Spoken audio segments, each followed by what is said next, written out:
அரவண்டாக்ஸ் நேயர்களுக்கு அன்பான வணக்கங்கள். அடடடடடா ஜாக்லின் ஃபேன்ஸ் பண்டிகை கொண்டாடுங்களே அப்படின்ற மாதிரி இப்போ எல்லாம் பயங்கர வைபில் இருப்பீங்க, நல்லாவே தெரியுது. ஏன்னா நமக்கு நிறைய பாசிட்டிவான விஷயங்கள் வந்துகிட்டு இருக்கு. அதை நான் பேசுவோங்க, அது தெளிவாக பேசணும். நிறைய பேருக்கு கொடுக்க வேண்டிய சில விஷயங்கள் கொடுக்க வேண்டியிருக்கு, அதோட சேர்த்து நம்ம பேசுவோம். சின்ன அப்டேட் பேசுவோம், சரிங்களா? இப்போ இந்த வீடியோவில் நம்ம எதை பற்றி பார்க்க போகிறோம் அப்படின்னு பார்த்தீங்கன்னா, இன்னைக்கு எபிசோடோட 2வது ப்ரோமோ. ஆக்சுவலாக 2 பேருடைய குடும்பம் கடைசியாக வராங்க. அதில் முத்துக்குமரன் ஃபேமிலி வராங்க, அதுக்கப்புறமா தான் ஜாக்லின் ஃபேமிலி வராங்க. ஸோ கடைசியாக 2 குடும்பத்தை அனுப்புகிறாங்க அப்படின்னும் போது நீங்கள் புரிஞ்சுக்கலாம். நீங்கள் யார் யாருக்கெல்லாம் புரியணுமோ அவங்களாம் புரிஞ்சுக்கோங்க. நிறைய பேர் பீதியில் இருக்காங்க. இப்போவே நம்ம அதை பற்றிலாம் நம்ம பேச வேண்டியிருக்கு, நிறைய பேச வேண்டியிருக்கு. நம்ம பேசுவோம். முத்துக்குமரனுடைய ஃபேமிலி வராங்க. ஸோ இதுதான் 2வது ப்ரோமோவில் காட்டியிருக்காங்க. எப்படி வராங்க அப்படின்னு பார்த்தீங்கன்னா, இது வழியாக வராங்க, அந்த நம்ம ஸ்டோரேஜ் ரூம் வழியாக வராங்க. ஆக்சுவலாக காலையில் அருணோட ஃபேமிலி வந்ததுக்கும் பாட்டு போடல, ஜெஃப்ரி ஃபேமிலி வந்ததுக்கு பாட்டு போட்டாங்களான்னு தெரியல, நான் பார்க்கல. நிறையா குடும்பம் வர்றதுக்கு பாட்டே போட மாட்டுறாங்க. முத்துக்குமரன் ஃபேமிலி வர்றதுக்கு மட்டும் பாட்டு போடுறாங்கன்னு நினைக்கிறேன். ஒரே ஒரு ஊருக்குள்ளே ஒரே ஒரு அம்மா அப்பா, அந்த பாட்டு ரொம்ப ஃபீலிங்கான ஒரு பாட்டுங்க. அந்த பாட்டை போடுறாங்க. முத்துக்குமரனை மட்டும் ஃப்ரீஸ் பண்ணுறாரு பிக் பாஸ். இப்போ தான் அருணுடைய குடும்பம் வந்துட்டு போயிருந்தாங்க. நிறைய பாசிட்டிவான விஷயங்கள் ஏகப்பட்ட விஷயங்கள் சொல்லியிருக்காங்க. நம்ம அதையும் பேச வேண்டியிருக்கு. முத்துக்குமரன் ஒரு வகையில் எங்களுக்கு சொந்தக்காரன்னு சொன்னது. ஜாக்லின் இருக்கிறதுலே டஃப்பான ஒரு பிளேயர். அதாவது வர்றவெல்லாம் சௌந்தர்யா கியூட்டா இருக்க, அழகா இருக்குன்னு தான் சொல்றாங்களே தவிர்த்து பிளேயர்னு யார் வாயிலும் வரல. எல்லாரும் பிளேயர்னு சொல்றது ஒரே ஒருத்தர் தான், ஜாக்லினை மட்டும் தான் சொல்லிக்கிட்டு இருக்காங்க. நல்லா இருக்கமா, அழகா இருக்கமா, உன்னை எனக்கு பிடிக்குமான்னு சொன்னதெல்லாம் கொண்டாடுறானுங்க. அதான் தற்கொலை கூட்டம், ஒன்றும் பண்ண முடியாது. கொண்டாடிக்கிட்டே இருங்கடா, கடைசி வரைக்கும் கொண்டாடிக்கிட்டே இருங்க. கிட்டத்தட்ட சௌந்தர்யா ஒரு மாயா 2.0 தான் இருக்கும்ல. அந்த கேரக்டர் ஒத்து போகக்கூடிய ஆட்கள் கொண்டாட தான் செய்வாங்க. கொண்டாடுங்க, பிரச்சனை இல்லை, கொண்டாடுங்க. இது ஒரு பக்கம் இருக்குதா. இன்னொரு பக்கம் முத்துக்குமரன் அவர்களுடைய குடும்பத்தார் வராங்க. ஸோ அவங்க என்னெல்லாம் பேசுகிறாங்க அப்படின்னு பார்த்தீங்கன்னா, ரொம்ப கிராமத்திலேருந்து வளர்ந்த ஒரு குடும்பம். முத்துக்குமரனை பார்க்கும்பொழுது நமக்கு நல்லா தெரியுது. நல்ல மண்வாசனை உள்ள ஒரு நபர் தான், நல்ல பேச்சாற்றல் அவருக்கு இருக்குது. என்னதான் சில இடங்களில் அவர் வாய் தவறி நிறைய விஷயங்கள் பேசினாலும் பேசுகிறார். ஏகப்பட்ட குறைகள் அவர் மேலே இருக்குது, நம்ம இல்லைன்னே சொல்ல முடியாது. ஆரம்பத்தில் இருந்து முத்துக்குமரனுடைய விளையாட்டு அடுத்தவங்களை வச்சு விளையாடக்கூட ஒரு விளையாட்டாக தான் இருந்துச்சு. ப்ளஸ் அவருக்கு இருக்கக்கூடிய அந்த பேச்சாற்றலை தவறான விஷயத்துக்கெலாம் நிறைய யூஸ் பண்ணியிருக்காப்புல, மேனிப்புலேட் பண்ணுற மாதிரியான விஷயங்கள்லாம் யூஸ் பண்ணியிருக்காப்புல. இருந்தாலும் அதுதான் முத்துக்குமரன், அதுதான் முத்துக்குமரனுடைய கேம். இந்த சீசனை பொறுத்த வரைக்கும் இவங்க தான் அப்படின்னு நம்மளால யாரையுமே டக்குன்னு கை காட்டி சொல்ல முடியல. அந்த அளவுக்கு எல்லாருக்கும் ஃபேன்ஸ் இருக்காங்க, எல்லாருக்கும் ஒரு கணிசமான ஓட் பேங்கிங் அப்படிங்கிறது இருக்கு, சரிங்களா? இருக்கு. இப்படி இருக்கும் பட்சத்தில் முத்துக்குமரனை விரும்பக்கூடிய ஆட்கள் நிறைய பேர் வெளியில இருக்காங்க. இன்ஃபேக்ட் ரவீந்தர் அவர்கள் இந்த சீசனுடைய கண்டஸ்டண்டா ஒரு வாரத்தில் வெளியில போனவர். அவருமே முத்துக்குமரனை ரொம்ப ஓப்பனா ஆதரிக்கிறாரு. அதை பத்தி நம்ம ஏகப்பட்ட விமர்சனங்கள் நம்ம பண்ணியிருந்தோம். ஒரு இன்ஃபுளுசர் இந்த மாதிரி பண்ணக்கூடாது. இன்ஃபுளுசரா நீங்க பண்ணலாம், ஒரு XBB கண்டஸ்டண்டா நீங்க இந்த விஷயத்த பண்ணக்கூடாது. அது எத்திக்கலி ராங் அப்படின்னு நம்ம சொல்லியிருந்தோம். அது எதுவுமே அவங்க காதுல வாங்கல, இன்னமும் அதை பண்ணிட்டு தான் இருக்காங்க, சரிங்களா? ஒரு பக்கம் இப்படி இருக்க, முத்துக்குமரன் இந்த கேமுக்காக மற்றவங்களை கம்பேர் பண்ணும்போது நிறைய போட்டிருக்காரா, நல்ல எஃபர்ட் போட்டிருக்காரா அப்படின்னு கேட்டால் போட்டிருக்காரு. இப்போ எப்படி கேர்ள்ஸில் ஜாக்லின் இருக்காங்களோ அதே மாதிரி பாய்ஸில் முத்துக்குமரன் தான், ஆப்ஷனே கிடையாது.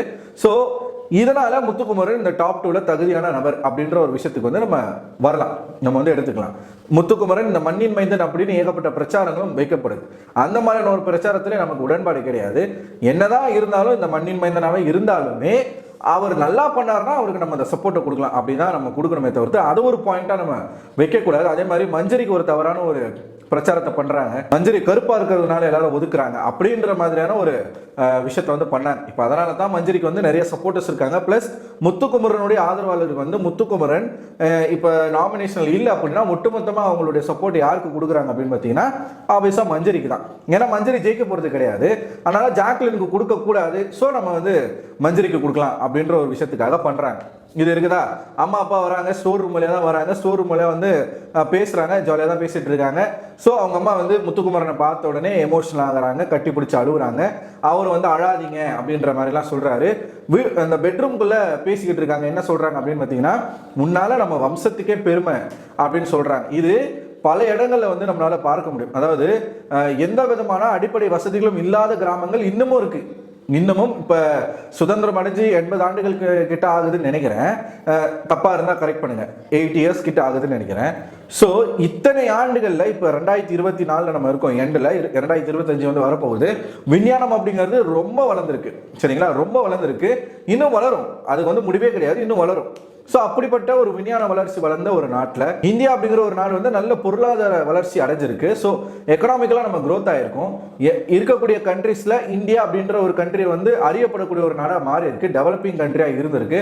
அப்படி இருந்தும் இன்னமும் தமிழ்நாட்டில் தமிழ்நாட்டு மட்டும் இல்லை, இந்தியா முழுக்க இந்த நிலைகள் இருக்கு. கரண்டே இல்லாத ஊர், ரோடே இல்லாத ஊர், ரோடே இருக்காது, கரண்ட் இருக்காது, இன்னமும் அந்த மாதிரியான மக்கள் வாழக்கூடிய கிராமங்கள் தமிழ்நாட்டிலே இருக்கு. ஏன் ஈவன் சென்னையிலேயே நீங்க வந்து சென்னையுடைய அவுட்ரு பகுதியில் போய் பார்த்தீங்க அப்படின்னா கரண்ட் இல்லாமல், சரியான வீடு வசதி இல்லாமல், ரோடு இல்லாமல் சிட்டிக்குள்ளேயே நிறைய கிராமங்கள் இருக்கு. சீரியஸா நான் என்னுடைய தங்கச்சி பெரியமா பொண்ணு அவங்க வந்து ஒரு அது கிட்டத்தட்ட பழவேற்காடெல்லாம் தாண்டி ஒரு கிராமம், பேர் தெரியல எனக்கு, அந்த இடத்துல வந்து அவங்களுக்கு காது குத்து குழந்தைங்களுக்கு, என் தங்கச்சி குழந்தைங்களுக்கு வந்து காது குத்துக்காக போயிருந்தோம். ரோடு கிடையாது, கரண்ட் வசதி கிடையாது, எதுவுமே இல்லைங்க. அது ஒரு சிட்டி மாதிரியே இல்லை, அது வந்து பக்கா வில்லேஜ், அது ரொம்ப ரிமோட் வில்லேஜ் மாதிரி தான் இருந்துச்சு. ஸோ அப்படிப்பட்ட இடங்கள் இன்னும் தமிழ்நாட்டில் சென்னையில் நிறைய இடங்கள் இருக்கு. ஸோ அப்படி இருக்கும் பட்சத்தில் இது எதுக்கு சொல்றேன்னா, சென்னையே இந்த மாதிரி நிலைமையில இருக்கும் பொழுது கிராமப்புறங்களில் இன்னும் இந்த மாதிரியான விஷயங்கள் நிறைய இருக்கு. ஸோ அப்படி ஒரு பேக்ரவுண்ட்ல இருந்து வளர்ந்து ஒரு விஷயத்த நம்ம பண்ணி சாதிச்சு இவ்வளவு தூரத்துக்கு நம்ம வளர்ந்து வரோம் அப்படிங்கிறது ரொம்ப பெரிய விஷயம் தான். அதனால தான் அவங்க அம்மா அந்த வார்த்தையை சொல்றாங்க, நீ பண்ண அந்த விஷயம் வந்து நம்ம வம்சத்துக்கே பெருமை அப்படின்னு சொல்லி. ஏன்னா ஒவ்வொரு குடும்பத்துல இருந்தும் யாராச்சும் ஒருத்தர் நல்லா படிச்சு வெளியே வந்து நல்லா சம்பாரிச்சு அந்த குடும்பத்தை தூக்கி விட்டாதான் உண்டு. அப்படிப்பட்ட நிலைமைகள் தான் இருக்கு. ஸோ முத்துக்குமரன் அவங்களுடைய பேரண்ட்ஸ் வந்து முத்துவை நினைச்சு தாராளமா ப்ரௌடா ஃபீல் பண்ணலாம் சொல்றாங்க. ஸோ நல்லா விளையாடு சாமி நீ அப்படின்னு சொல்லிட்டு அவங்க அப்பா சொல்றாரு. அவங்க அப்பா அவங்க அம்மா பேசுறதெல்லாம் பார்க்கும்போது ரொம்ப நல்லா இருக்கு, அந்த மண் வாசனை அப்படியே அவங்க பேச்சில் வருது.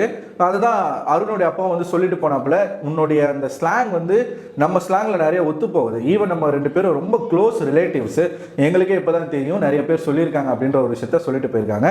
ஸோ முத்துக்குமரனுடைய குடும்பம் வந்து இன்னைக்கு 3ஆவதாக வராங்க. அடுத்ததாகத்தான் ஜாக்லினுடைய ஃபேமிலி வர போறாங்க. இன்னும் ஜெஃப்ரி ஃபேமிலி வந்த ப்ரோமோவே போடலை, அதை எப்போ போட போறாங்கன்னு தெரியல.